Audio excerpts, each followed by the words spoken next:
duraan dursee assalaamu alaykum baga iidaan sigehee iidarraa si hambisee kabajamtuutoo gannishaa ahmadiin ani jaalallee kee abdii mahammadii kan siif barreesse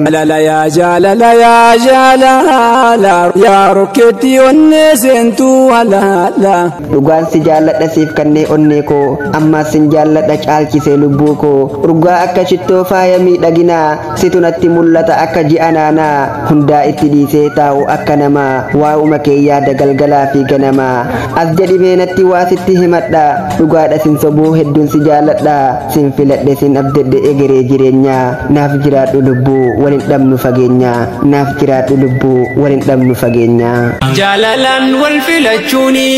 jiru fuuldura bareecha bifaa fi mallaqa caalaan tolchee nama walii galcha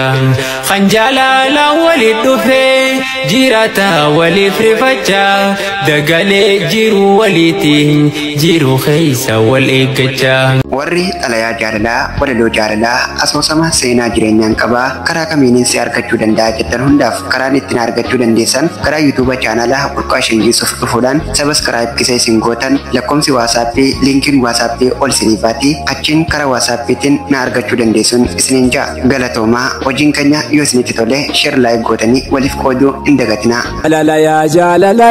jaalala yaa rokkeetti onnee seentuu halaala sheekan jettu manguddoof dargaggeessa meessumaan miliqtee seenta keessa